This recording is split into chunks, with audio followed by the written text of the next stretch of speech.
Quarto domingo após Pentecostes, série trianal B, privilegiando o Evangelho de Marcos. Para este domingo, Marcos 4, 26 a 34. Correspondendo a essa leitura, o texto do Antigo Testamento, Ezequiel 17, 22 a 24. O Salmo é o salmo mais conhecido, talvez, de todos, depois do 23, é o Salmo de número 1. E a epístola é 2 aos Coríntios 5, 1 a 10, com possibilidade de extensão até o 17. Vamos ver se ao final eu consigo fazer uma pequena integração entre essas diferentes leituras para este domingo. O texto é relativamente simples, Marcos 4, 26 a 34. Podemos nos ater um pouco a alguns detalhes da gramática grega ao fazermos esta leitura. Vamos ver quais são as surpresas que temos pela frente. Começa no versículo 26, é evidentemente um texto que está apenas no Evangelho segundo São Marcos. Depois, a partir do versículo 30, nós temos o texto também nos paralelos em Mateus e em Lucas.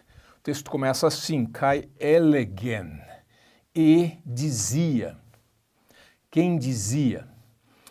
Algumas traduções, inclusive agora a Nova Almeida Atualizada, ajuda o leitor ou o leitor na igreja a deixar isso mais claro.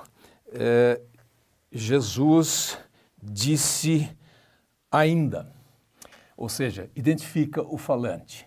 Pela sequência de Marcos 4, a gente sabe que é Jesus.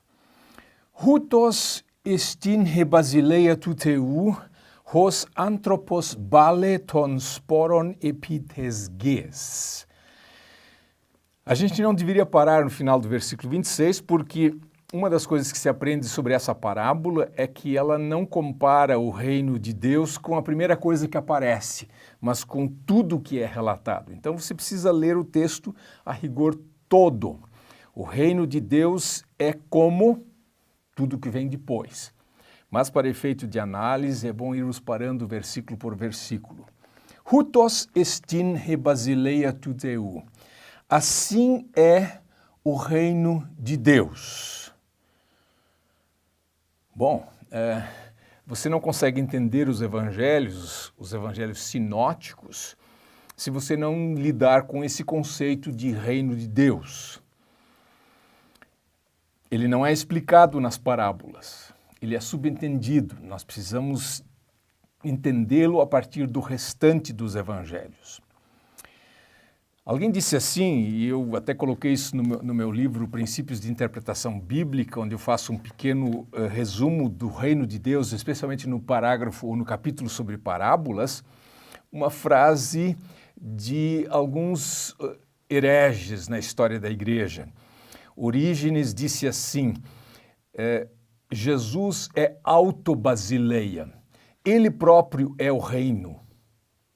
E um outro herege da igreja antiga, Marcião, disse assim, no Evangelho, o reino de Deus é o próprio Cristo. Portanto, quando se fala sobre o reino de Deus, tem que se falar sobre Jesus. O reino de Deus não é a igreja, o reino de Deus são os poderes de Deus, a sua palavra, os sacramentos atuando entre nós, criando, evidentemente, a igreja. Por isso, não faz sentido dizer edificar o reino. Você não consegue edificar o reino porque você não consegue construir ou edificar Jesus.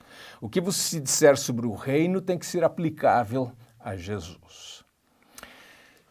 Portanto, o reino de Deus é como anthropos bale ton sporon epitesges. É como um homem, um semeador, bale, o verbo balo no subjuntivo. Quer dizer, ele propõe uma cena. Vamos imaginar uma cena. Um homem joga ton sporon epitesges, a semente sobre a terra. Certamente terra cultivada. Versículo 27. Kai kateude, kai egeretai, nicta kai hemeran. Kai hosporos blasta, kai mekynetai, hos uk oiden tos. E descanse ou durma esse homem e se levante de noite e de dia.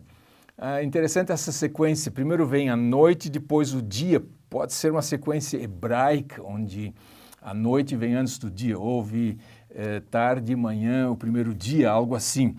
Mas não sabemos se é por isso. Em todo caso, primeiro ele descansa, daí ele se levanta, de noite e de dia. Ou seja, é um ciclo que se repete, dia após dia. E a semente blastá. A semente germina, kai mekynetai, e ela se desenvolve, ela se alonga. E esse verbo é um hapax legomenon, ele ocorre só aqui em todo o Novo Testamento, mekynetai. Para mostrar que Marcos também tem um vocabulário rebuscado, ele é um evangelho simples, mas há momentos em que ele tem um hapax legomenon, uma palavra de ocorrência única. Então isso acontece como não sabe ele. Ele quem? Poderia ser a semente, que é masculino, mas é muito mais provável ver que quem não sabe ou não entende ou não acompanha o processo é o anthropos, é o homem que lançou a semente. No versículo 28 começa-se a falar sobre a terra. Automate rege carpoforei. Automate, isso aqui é português. Não, o português é que veio daí, né? Automaticamente, de forma automática. Esse termo ocorre apenas uma segunda vez na Bíblia, lá em Atos, quando as portas da prisão onde estava Pedro se abriram automaticamente. Então, a terra automaticamente carpoforei, ela produz frutos. Proton, hjorton, eita stachin, eita pleres siton entostachi. Primeiro, hjorton, primeiro o talo, primeiro a planta, eita stachin, depois a espiga, eita pleres siton entostachi. Depois, cheio de semente na espiga. Versículo 29. Hotan de paradoi hokarpos, eitus apostelei to drepanon hoti par esteken hoterismos. Quando, de novo, este hotan é um quando que sugere que o que segue vai estar no subjuntivo. Em grego tem isso, tem o hote, quando, no indicativo, e o hotan, que na verdade é uma composição de hote e ean, para colocar no subjuntivo.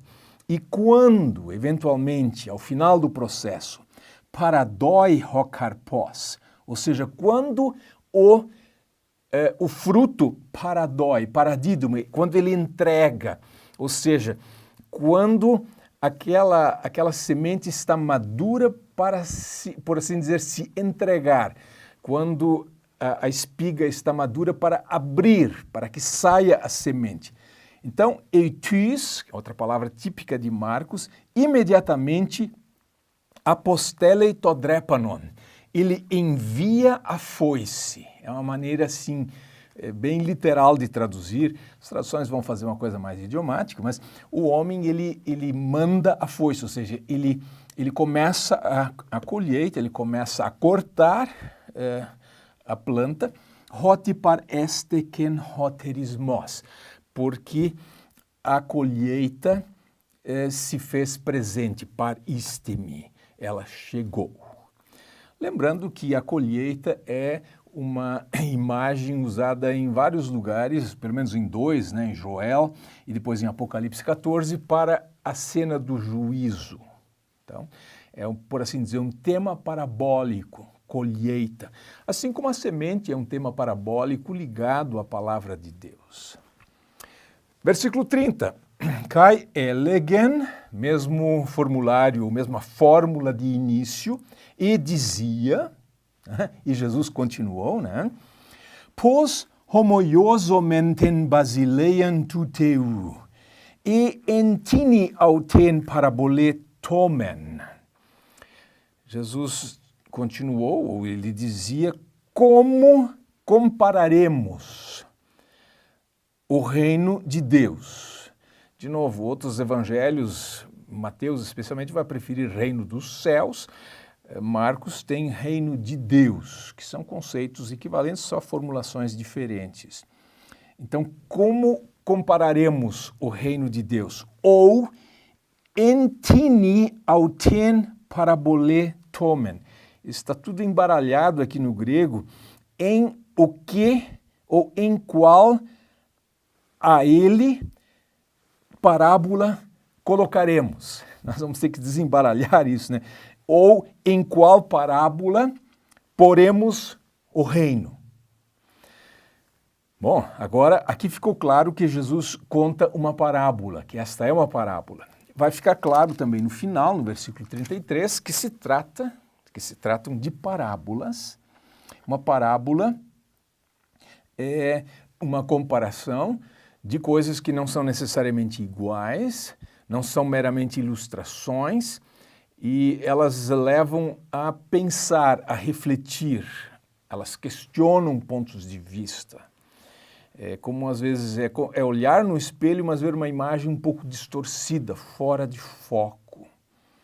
Então, que parábola Jesus vai usar para comparar o reino de Deus? Aí ele segue no 31. Hos koko sinapios, hos hotans pare epitesges, mikroteron on panton ton spermaton, ton epitesges, kai hotans pare anabainei kai ginetai meidzon panton ton lachanon kai poiei cladus megalus, hoste dinastai hipotenskian autu tapeteinatu uranu kataskenun. Uau, que texto longo.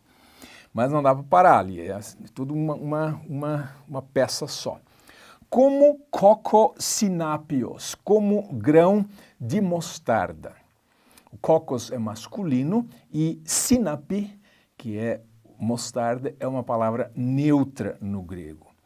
Então, é como o grão de mostarda, o qual, a saber, o grão, quando for semeado sobre a terra. Então, de novo, o mesmo termo, a mesma locução, epitesges, sobre a terra, sobre o chão, sobre o solo. Mikroteron on, panton ton spermaton. Aqui agora tem uma formulação que é rara em grego no Novo Testamento. Mikroteron, micro, né, é pequeno, mas mikroteron é a menor, sendo on, aquele on é uma forma do particípio do verbo ser, só que neutro. Por que está neutro? Porque o antecedente é sinapi, é mostarda.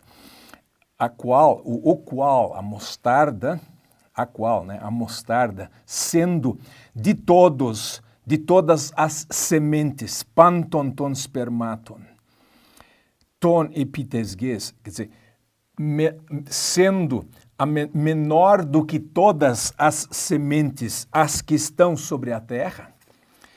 32. Kai hotan spare, e quando for semeada, anabainen, ela se ergue, ela se levanta, kai ginetai meidzon, e se torna maior. De novo, uma forma no neutro, dando a entender que se trata da mostarda. Ela se torna maior do que todas as hortaliças, ton lachanon, todas as hortaliças, né? Kai poiei cladus megalus, e ela coloca ou põe, ou ela, difícil traduzir isso literalmente, mas é o que está escrito aqui, kai poiei cladus megalus, ela põe galhos ou ramos grandes a ponto de, assim que hoste dinastai, a ponto de poderem, sob a sua sombra, as aves do céu, esse é o sujeito dessa ação aqui, quer dizer, as aves do céu podem, o quê? Podem kataskenun, é uma forma de infinitivo que completa o sentido do dinastai, elas podem se aninhar. As aves dos céus podem se aninhar, na verdade, as aves do céu podem se aninhar ou se acomodar sob a sombra dela, no caso da mostarda ou do pé de mostarda. Versículo 33, então, 33, 34, é o arremate disso. Kai toiau tais parabolais polais elalei autois ton logon katos edinanto acuen. E semelhantes parábolas muitas, ou com semelhantes parábolas muitas, falava, de novo não diz quem, a gente sabe que é Jesus, falava a eles a palavra. Ton logon, conforme katos edinanto, conforme podiam ouvir, de repente entender. 34, choris de paraboles, uk elalei autois, sem parábola, não falava a eles. Eles quem? Talvez a multidão, o povo todo, porque o que segue agora faz uma referência aos discípulos. Kat idian de tois idiois matetais ep elien panta. Em particular, porém, aos próprios discípulos ep elien. Ele explicava todas as coisas. Esse epilio aí, de novo, é um verbo bem raro no Novo Testamento e ocorre uma vez aqui em Marcos. Então, este é o texto para esse domingo. Como pregar, o que dizer a respeito dele. São parábolas conhecidas. Imagine-se pregando 35, 40 minutos sobre esse texto. É um Senhor de um desafio, elas são tão simples. Um dos problemas com as parábolas é que a gente põe demais peso em cima delas. A gente tem que ver a mensagem que ela traz e exatamente aproveitar ou desenvolver esta mensagem. É muito arriscado falar sobre as parábolas porque elas não foram explicadas, mas parece que essa primeira que parece tão banal, que é tão banal, tão simples, nada de surpreendente acontece, é um processo óbvio, você coloca a semente cresce, ela se desenvolve, ela amadurece e no fim vem a colheita. Processo que tem começo, meio e fim. Mas o ponto da parábola parece ser esse, de que ele não sabe como isso acontece. Isso acontece automaticamente, ou seja, não depende do semeador ir lá e dar conselhos para a semente, dizer, veja se você daqui a pouco começa a se mexer e começa a brotar e a desenvolver. Ou seja, a palavra tem a sua força. O reino de Deus, apesar das aparências em contrário, está aqui e está atuando, ou seja, a parábola do semeador deu aquela impressão de que, tem tanta perda, os solos são infrutíferos, mas, evidentemente, no final houve produção, e essa parábola reforça isso. A terra produz porque a semente tem em si esse poder. Essa palavra é palavra de poder. A outra parábola, a parábola do grão de mostarda, ela já traz mais surpresas. Por quê? Em primeiro lugar, porque Jesus escolhe exatamente a mostarda. Claro, é porque proverbialmente, naquela época, a semente menor de todas.